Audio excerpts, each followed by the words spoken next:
Hello and welcome to Where to Go. I'm James Atkinson, Senior Brand Manager at DK Eyewitness. And I'm Lucy Richards, Senior Editor at DK Eyewitness. And welcome to Where to Go, where every fortnight we find out more about the world's favourite travel destinations with those who know those places best. And today we have a real expert, someone who kind of knows their destination inside and out, has been there so many times, has written about it so much. But first, let's talk a little bit about the destination. So we're going to Croatia. Yes, Croatia.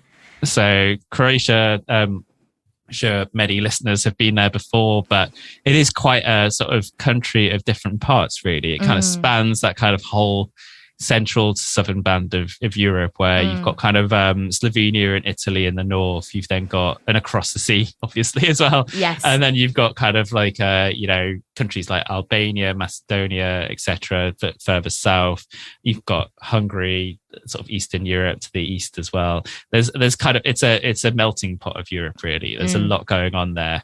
And, people will know its beaches, will know... Dubrovnik and Split. Dubrovnik, Split, maybe some of the islands too. But yeah. I think there's a lot more to explore there. There's a lot of national parks. There's a lot of countryside as well. And have you ever been before, Lucy? I've only been to Pula, so that's a city. That's an ancient city in Istria. So it's got a lot of Roman ruins and Italian influences, and loved it. But I'm ashamed to say I've never actually been to sort of Zagreb, the capital, or Dubrovnik. It's really only Pula. Whereas I feel like you, James, you have travelled more around Croatia than I have. But more towards the south. So I've been to Dubrovnik, once deliberately, once almost accidentally. So the second time I was cycling, and we started in Dubrovnik, and then we rode into Mostar in Bosnia. So went kind of through the Croatian border into Herzegovina, and that was like really, really stunning to get out of Dubrovnik, see the countryside around it. Dubrovnik itself is such a stunning city. I mean, I think it's not a long time ago. It stopped being a kind of like Europe's sort of like best kept secret in a way. It's very much so, yes. It does get quite busy. I'd say high season now is quite tricky there. There's a hell of a lot of sadly, a lasting memory is Game of Thrones tours. You just see them everywhere. I mean, no shade on Game of Thrones fans at all. But it's and it's kind of nice that people can see the city through that lens as well. But it is a city that, it's got these kind of orange rooftops. It's incredible walls, like medieval fortress walls that go around it. There's a really great bar that I can't remember the name of it, which is one of my favorite bars I've ever been to in the world, where it's like built into the cliff face and it just looks straight out into the sea. It's there's still enough, even though it's a small city, there's still a few little hidden gems around it. But then you get out of it into Croatia, certainly on this cycle ride, and you see all of these like little villages, all of these kind of I mean, we're going to hear a lot about it. I don't think I can do it as much justification to it as possible, but you suddenly feel like you're in kind of like the Dolomites or Italy, or like is so hilly, so kind of so many like kind of like small little kind of cultures. And I've even heard there's bears out there as well. So but I'm going to stop rambling because... Well, so you have touched on the fact that we've got someone on who knows about all of those hidden corners and knows so much more beyond Dubrovnik. So we have got the brilliant Mary Novakovich coming on.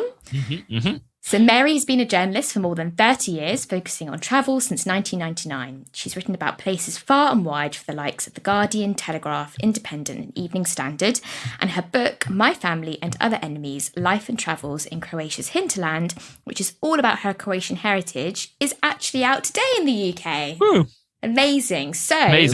Welcome, Mary. Hello. Welcome, Mary. It's a huge privilege to have you join us on your publication day. It's wonderful to be here. So we'll start things off with an intro to Mary, followed by exploring her deep connection and family heritage in Croatia, then on to those all-important recommendations on where to go in the country.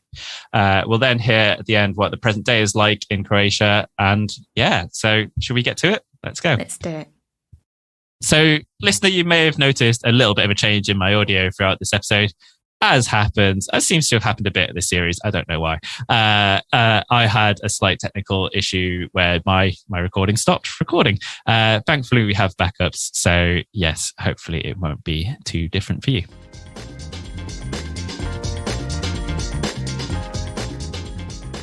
So, Mary, I found it really hard to put down your book this week. I've sort of been dipping in and out around my emails. I'm like, no, must crack on with work. But for listeners, can you, because James and I have had a sneak preview of the book, can you tell us a bit more about your Croatian heritage? Yeah, certainly. My parents were born in Croatia. We're actually ethnic Serbs from a region called Lika, which is right in the middle of Croatia, and it's quite sparsely populated. And my parents left, my father left in 1944 to come to Britain, and my mother came in about 1955 also to Britain. And so I first went in 1976 when my parents shipped me off for the summer. Yeah. And on my own, and with aunt and uncle I met like once before. And to say I was a fish out of water was an understatement. It was initially very traumatic because I was a spoilt little princess and living in a mountainous village in the middle of nowhere with primitive plumbing. And I thought I'd spoken the language. It was actually my cradle tongue. And then I realised how much English had crept into my Serbian over the years. I was only 11 at the time, so I hadn't had that many years of speaking only English. But my language was just peppered with English, and so I had problems understanding people and being understood, and I was just a spoilt little brat, really. It was just a bit too much, and but eventually, actually only after a few weeks, I just fell into it. I fell in love with the landscapes. I loved my aunt and uncle. They were just incredibly loving and patient with me and very kind, because I was so homesick. It was such a different environment. And I met so many of my cousins and more aunts and uncles and just roaming free in this beautiful landscape. And it was actually one of those unforgettable summers. And since then hadn't been able to go back until 2004. And yes, I know. Well, various, war and work and what have you. And I was able to go back, and then since then I've been going back regularly. And each chapter in my book, each part of it details each visit to Lika since then, and until my last one, which was in 2019. I had intended to go after that, but unfortunately a thing called this pandemic came along. Ah, yes. Yes. Just this tiny little thing. Yeah. Quite. Little hindrance. Yes, although I have actually been back to Croatia several times, I just haven't been able to go back to Lika itself. So you obviously kind of know Lika the best, but actually kind of which other parts of Croatia have you travelled to? Have you travelled throughout the whole country pretty regularly? Pretty much so, yes. I think the place I've been to most often after Lika is Dubrovnik, and that whole southern Dalmatian coast and the islands. And I adore Dubrovnik. It is completely bonkers when it's full season and you've got the cruise ships and you've got 10,000 people, filling the old town every day. And I had the pleasure of going there in 2020 when there was nobody. Oh, wow. Because of the pandemic. Wow. It was absolutely extraordinary. There was grass that was growing between the cobbles because there wasn't any footfall. And I fell back in love with it after that. It has actually got much busier since then. Of course. Yes, yeah. But all the neighbouring islands, the Lafitti Islands, are absolutely beautiful. Mljet is beautiful as well. Everyone goes for day trips to Mljet National Park, but the other half of the island is so much quieter. And it's just so green and mountainous. Absolutely beautiful place. I've been to Dubrovnik a couple of times, almost accidentally. I've passed through it once as well. And you've got a lot of Game of Thrones fans. You've got a lot of tours and stuff going on. You've got which for like quite a small, really well preserved city is quite an undertaking to take on and stuff. But it's stunning. And I remember deliberately leaving our Airbnb at like 5 a.m. just to try and see it empty, and actually it's just amazing when you actually go around it. It's really cool. It is. Sorry, that was a bit of an aside there. So, Mary, you sort of, I mean, I have to say, you really bring sort of your relatives to life, like your aunt and uncle. You really, your love translates to the page. But if you could summarise what it is about Croatia that you do adore, can you summarise that, or is that an impossible question? It's so much of it. The landscapes, its natural beauty is absolutely wonderful and mesmerising, and I never, ever, ever get bored of it. And also, there's people's innate hospitality.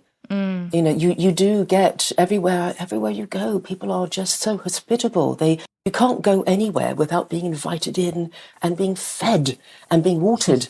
And it's just that they just really love to be around people, and you can't even go through the door without being asked, you know, are you hungry? What can we feed you? Can you stay for lunch? And that's just one of those things I love.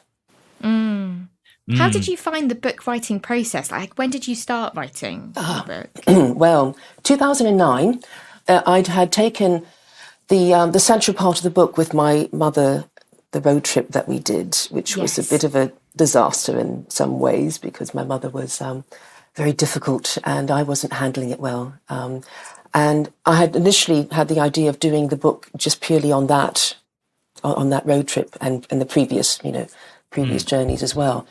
And I'd actually written about 25,000 words, and it didn't quite work. And then I shelved it, and it was only in 2019 that I met the man who became my agent, and we were talking about Lika and my travels and whatever, and then decided that the whole, from 1976 to 2019, that whole thing could then make a good book.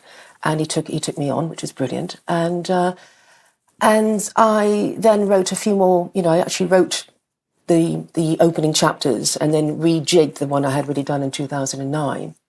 And that then got submitted. And finally, when Brat said yes, and I had a very, very short deadline because I had literally 3 months to finish writing the book. So I had another 50,000 of words to write. And like most journalists, if you've got a deadline, then you meet it. And if you don't have a deadline, then you never get round to writing it. And like everybody else, I spent lockdown writing a book. There's a shock. And so I just had to just focus on it and just put everything away and just write it. And I loved doing it because unlike with newspaper and magazine features where you're very, you have a very tight word count. And I essentially had, I could go up to 80,000 words if I wanted to. I think I was about 77,000 in the end. And I just had this freedom to write. And I absolutely loved it. I had no constraints, and apart from my own editorial process. And it was actually a joyous thing to do. Yeah. I think it's a really strange thing, travel, like certainly the travel writers I talked to in the pandemic, where it was actually kind of obviously quite a tough time work-wise, but actually quite a nice time to like step back, look at your kind of like past history with travel, your relationship with it, the freedom offered by it, all of that kind of stuff, and kind of relive it in a way and take a breath. And I was going to say, Mary, that like Croatia itself, it's well visited now. It's kind of it's more than come up as a tourist destination in the past sort of 20, 30 years or so. And, a lot of people go there for beaches, a lot of people go there for islands, etc. But it's quite a diverse country in terms of it's a really long, thin country, right? And in the north, you've kind of got almost Italian, Central European influences. In the south, it's much more aligned with like Eastern Europe and closer to Venetian history and things like that. That's quite a lot to cram into experiences of a book and stuff and into one place as well. Yes, absolutely. It is. If you look at Croatia's history, everybody has been there at some point. The ancient Greeks, the Romans, Byzantines, the Hungarians, and then the Venetians, and then the Austrians and the French at one point. And it didn't actually become, it was still part of the Austro-Hungarian Empire until the end of the First World War, 1918. So you had so many different influences. I mean, yes, if you go to the northern part, north of Zagreb, and going east towards Serbia, it's very Hungarian, and then Zagreb is very Viennese in a way, And then you go, and then Istria obviously is very Italian. It was part of Italy, and of course all along the Dalmatian coast, it was part of Venice, and also part of Italy during the Second World War. And so all of these influences, it makes such a fantastic mishmash of cultures, and it shows in everything, the architecture. It's absolutely fantastic. You've got everything is very Venetian, everything is very very Habsburg, and it's a fantastic melange of everything. And the food, of course, that's another big thing.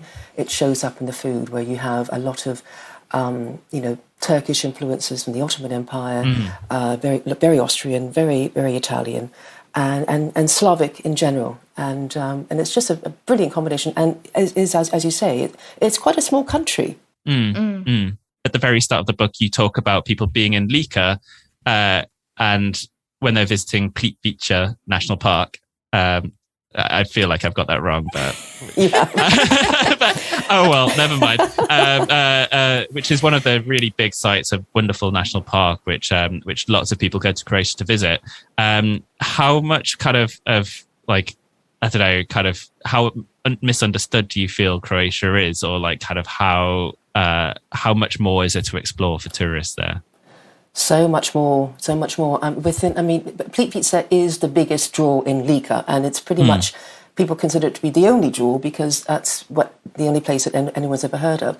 As also the village of Smiljan is where Nikola Tesla was born. Yes. And that's the other big claim to fame for Lika. And so people go down there to the village, which is not far from where my family was, and there's a museum there. But Plitvice is a massive, massive draw, and it is absolutely beautiful. And the whole industry surrounding it just spread further and further away, and then people then discover all the other rivers they can swim in, little lakes, waterfalls. And that's the thing, that away from Plitvice, Plitvice itself, if you get away from the really touristy part and you go out in the further reaches of the park, which is, where bears live and wolves live, and it is absolutely beautiful, and you have to have a better idea of where you're going rather than following the well-trodden paths through the main part of the park and all the surrounding villages, and which I was able to do when I went there in 2004. On a walking holiday with my mother, and we had a fantastic guide, Natasha, and she just knew it so intimately, and then on subsequent visits, just exploring the rivers and swimming in them, and just having a beautiful time, just away from the quite large crowds that are teeming through Plitvice all the time, and it's, you sort of have to get away from that. Yes. Definitely. Cool. Well, that leads us nicely onto our next section, which is the best things to do in Croatia. So a couple of your recommendations from your sort of expert knowledge about the country. Let's get to that.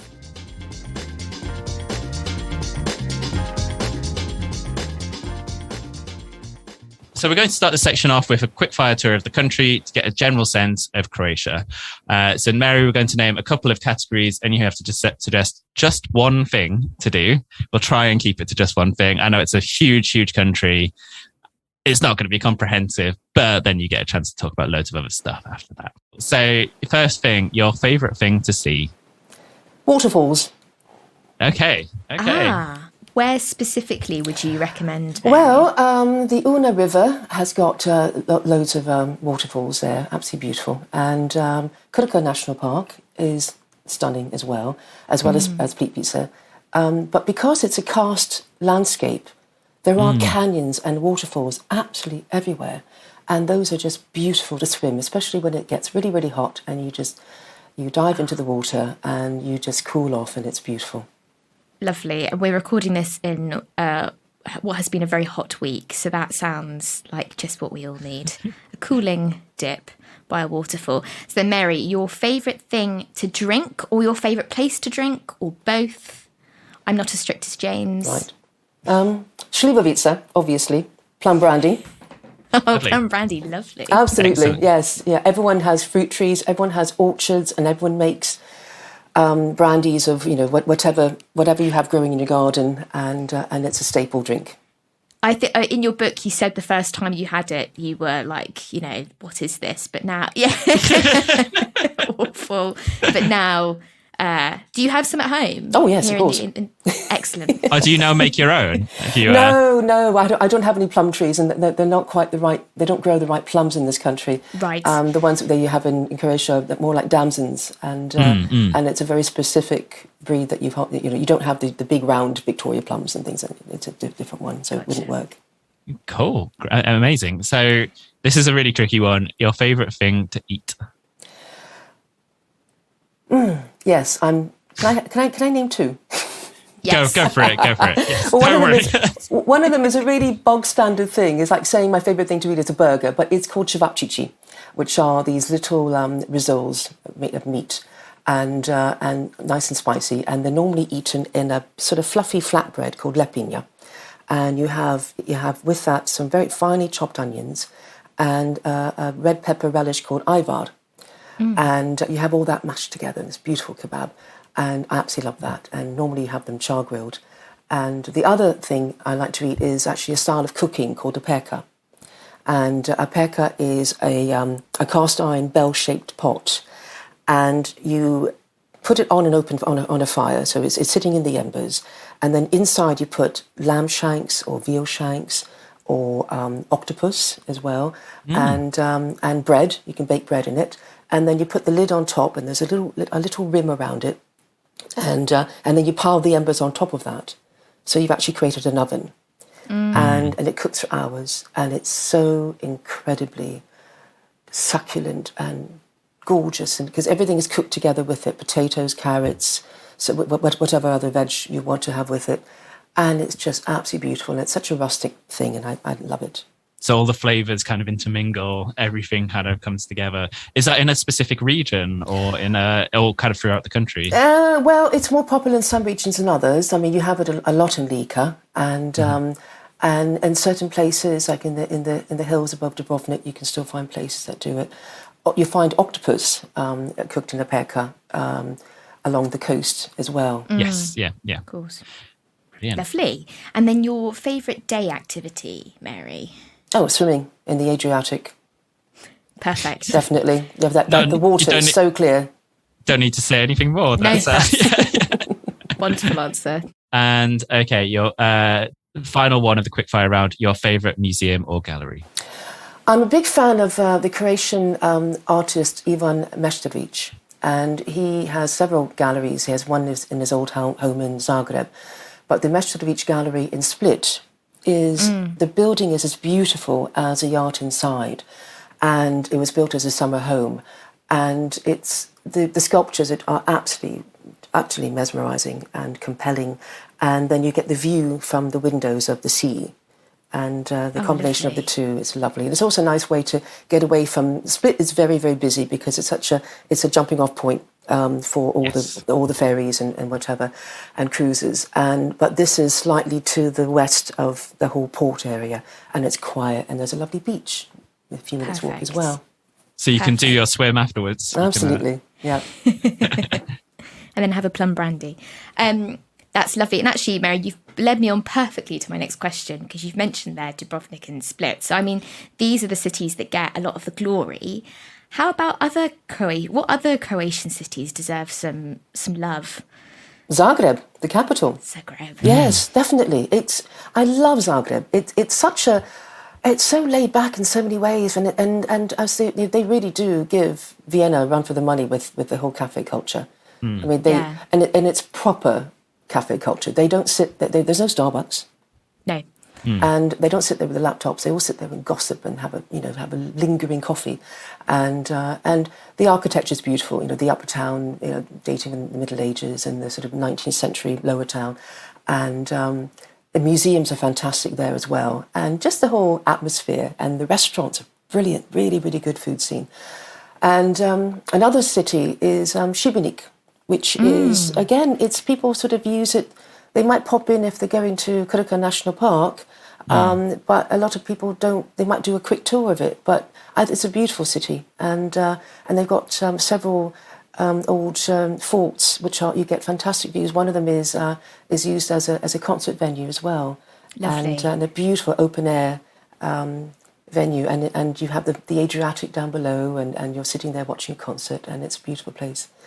And Rijeka as well, that's another underrated city, and that was the capital of culture 2 years ago. Yes, And, it was. Yeah. Yeah, and unfortunately they didn't quite, so many of the events that they had to do it online because of the pandemic. Yeah. And Rijeka it's fascinating history, absolutely fascinating.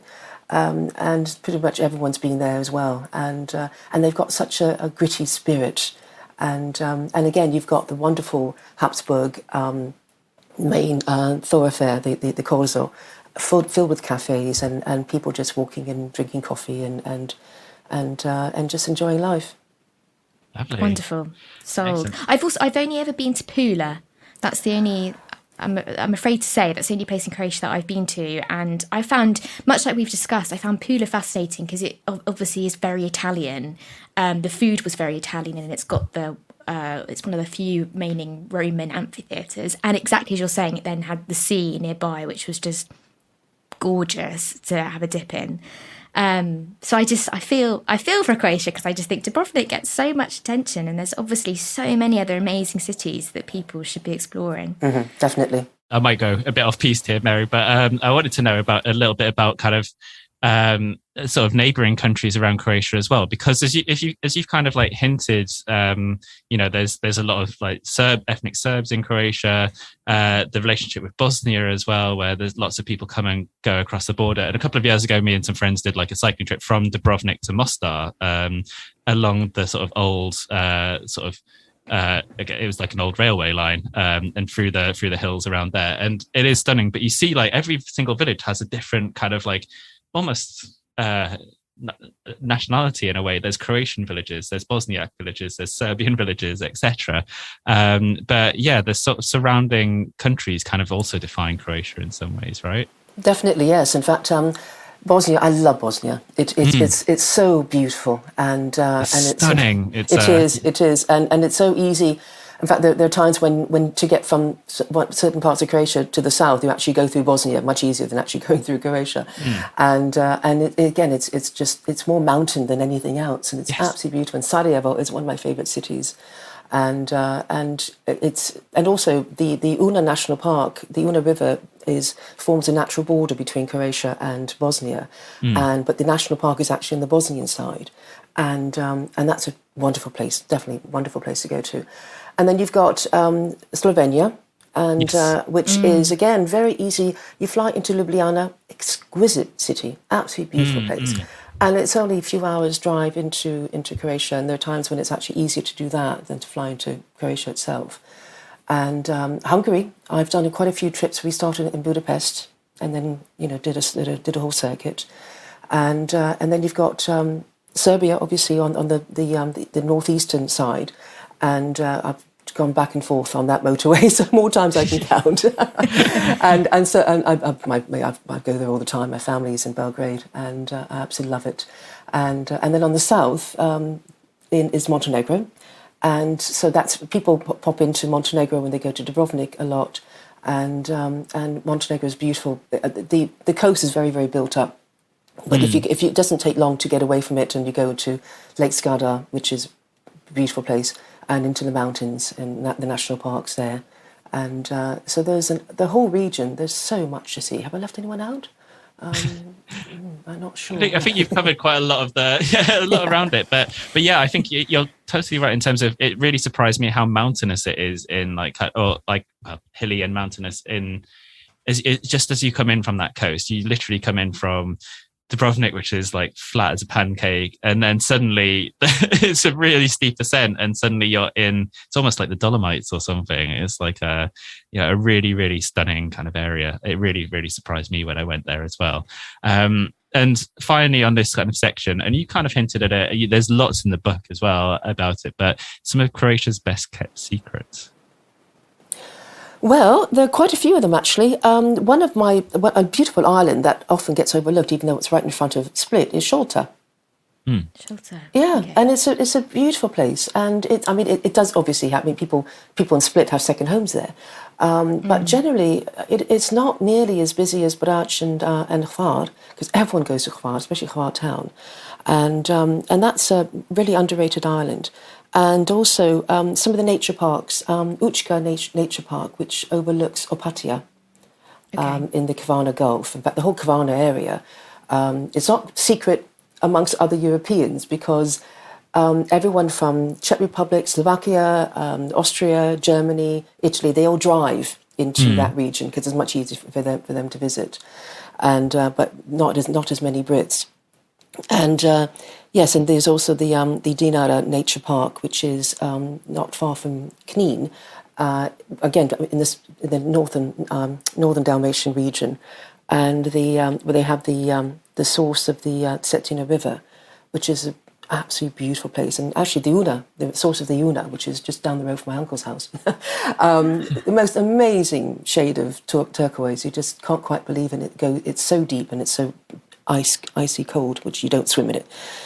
I'm just thinking of some other ones. I think the national parks and nature parks that aren't the obvious ones. People do go to Plitvice, they go to Krka. Mrijet National Park, I said earlier, it's absolutely beautiful, but you go to the other end of the island and it's not nearly as busy. Not busy at all. And Kopachki Riet in the northeastern part, which is all marshlands and wetlands, and you just take a slow boat through the waterways and just feel time slow down completely. Wonderful. Sounds wonderful. Excellent. So yeah, that's I mean, there were so many hidden gems there, Mary. Lucky listeners. I feel like I should have been taking notes. I definitely should have been taking notes, really. Anyway, listener, we're going to move on to talk a little bit about sort of Croatia in recent times and kind of crucially, like when to plan your visit.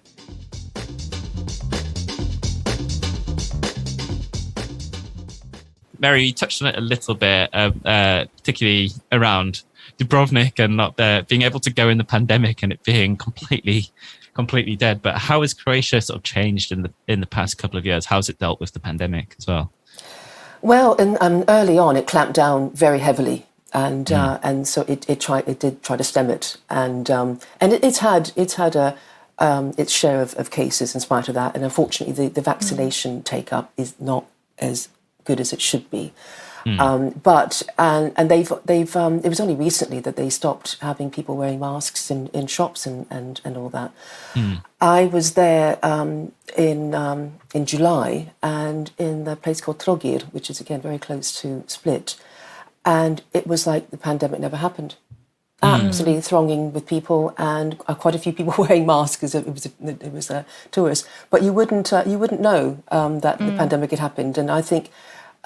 Tourist numbers have been, they're pretty much as they were in 2019 in some areas. Oh, wow. Some areas even higher because there's a lot of pent-up demand. And people being desperate to go. And some people never stop going. You know, as I said, people in neighbouring countries, they've been able to go. And so it's pretty much picked up where it left off.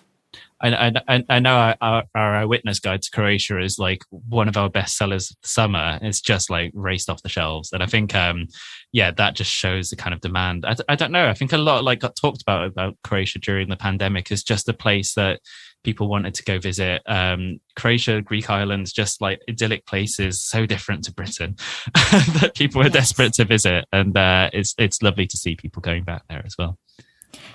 Mary, when would you recommend people go? Is there a time of year that's your sort of favourite time to go to Croatia? Definitely September. It's just the best month to go. You've had the entire summer to warm up the seas and to keep them warm. You still have temperatures. I've been there when it was like 35 degrees, but you haven't got the school crowds. You haven't got the summer holidays are over, and that's the time when it's my favourite time to go. And you still have some festivals going on. Obviously, you know the huge dance music festivals that happen all throughout June, July, and August now. But there's still some smaller little village festivals going on, and it's lovely going in June as well. And but this year, because they had an extra whole month of unseasonably hot weather, they've had a very long season. So June became really quite busy. And I imagine it'll carry on into September as well. But that's my favourite time. There's also a change in the light. You still have very lovely, long, hot days, but there's that sort of glow in the sky that you don't have in high summer. It just kind of it comes like sunset comes a bit earlier. It's I was there in September on the beginning of this cycle ride, and it was still 30 degrees or so, but it was like kind of like lovely kind of crisp evenings as well. And I think you kind of miss that in the summer. And you talked a little bit about events. Are there any exciting events to kind of mark on the calendar coming up in the near future? Well, as I said, there are a few sort of little. We were in the island Loshin a few years ago, and in Mali Loshin they have a little marine festival, a maritime festival, where they have it's all seafood, and the fishermen they just fry their fish and cook the mussels right all on the harbour. And I'm not sure which day in September it's in, but it's a fantastic festival. October, you start looking at, in Istria, they have a lot of food festivals, truffles particularly. And then in Dubrovnik, there's a good food festival in October as well. And December is Zagreb's Advent Market, which is one of the best Christmas markets on the planet. It's absolutely fantastic. It just spread all around the city, at least a dozen, 14, 15 markets going on, and it's fantastic. Love it. What makes it so special? Well, it's mainly about food. I mean, you can buy the usual Christmas market trinkets, but because it's almost like having a city full of pop-ups. I mean, absolutely everywhere. Every park, every square, even tunnels they've got, it's just full of stalls, and about 80% of them selling food. And not just from the region, have people from Dubrovnik coming making their dishes, and people there's a Lika stall and all that sort of thing, and it's just like having the most civilized street party for an entire month, because it goes on until I think the 6th of January. Fantastic. Yeah. I've heard it recommended as a kind of like Christmas market before, and it's just not where you think it would be, right? But as you say, I guess, Zagreb is like kind of is Viennese in some ways. Maybe we shouldn't be that surprised. And then finally, Mary, as your book is out today, we wondered whether you'd be so kind as to end this podcast episode with a reading for our listeners. I'd love to, yes. Wonderful. I'll just give some context to it.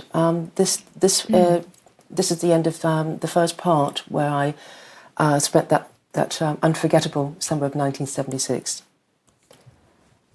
My summer in Yugoslavia was ending, one that started so inauspiciously yet became something to treasure always. I said my tearful goodbyes to my newfound family and was driven to Zagreb.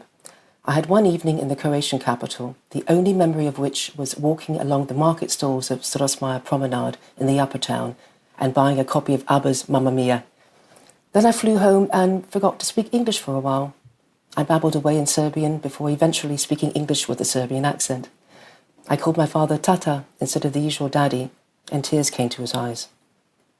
The Yugoslavia left behind in 1976 was an illusion, with an economy propped up by foreign loans that gave a false picture of prosperity.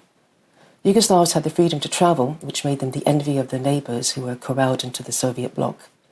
But they also had political prisoners and purges, state-sanctioned murders, secret police, corruption, and a president whose death 4 years later was the beginning of the end of Yugoslavia. Thank you so much, Mary. That was brilliant to hear from the book. So the book is out now, right? I believe on the day that this episode is actually coming out is the day where your book is coming out into the world, published by the wonderful people at Pratt. So you can go find that, I guess, in all good bookshops, right? Yes, you can find it you can find it online at Pratt, and you can find it in W.H. Smith, in Blackwell's, in Waterstones, and online as well if you want to order through Amazon, and also bookshop.org if you want to use your independent bookseller, and you can go on there. And if you want to find out more details, you can, if you go to my Twitter page, which is Mary_Novakovich, and you'll see my link tree link that has all of the different websites that are offering the book. Well, I highly recommend the book. We've had a sneak preview this week, so and it's been wonderful to kind of hear about your kind of journey, your personal relationship with the country, and actually hear about it on the podcast today. So thank you very, very much for that, and thank you very much for sharing your expertise and joining us today. And thank you so much. Thank you for having me. It's been a pleasure. Absolutely.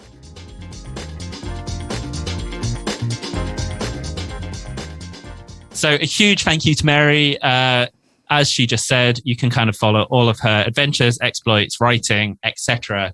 by following her on Twitter at Mary_Novakovich. And very excitingly, the book will be out today. Yeah. So sorry to ruin the magic of the podcast. We are recording this a few weeks beforehand, but very, very excited. As I said, me and Lucy got a sneak peek at the book, but I'm very excited to get my hands on an actual copy. The hard copy, yes. And Mary really sort of whetted listeners' appetites, hopefully, with that wonderful reading. Brilliant. Yeah, wonderful. And it's a really, really great read. As I said, I found it actually really hard to put down. Mary's sort of history is just, wonderful, really interesting. So definitely go get the book, listeners. Yes, absolutely. So, Lucy, where are we going on our next episode? We're going, very excitingly, to Marrakesh. Excellent. So we're going with Amanda Ponzio Mutaki, who originally was brought up in the States and then moved to Marrakesh about a decade or so ago. Yeah, and started business there. Has really become like kind of embraced the culture, has multiple different ventures kind of celebrating Marrakesh. She is the person to go to. So very, very excited about that. So you can join us for that in a fortnight, listener. And until then, we shall see you very soon. See you soon. Where to Go was produced by the team at DK Witness and the wonderful Julia Baker. It was presented by James Atkinson and Lucy Richards and mastered by Johnny Coddington at Bottle Rocket Recording. For more information about DK Witness, follow us on social media at DK Eyewitness or visit dk.com/eyewitness. And don't forget to please like, rate, review and subscribe the show wherever you get your podcast. Your support means so much to us.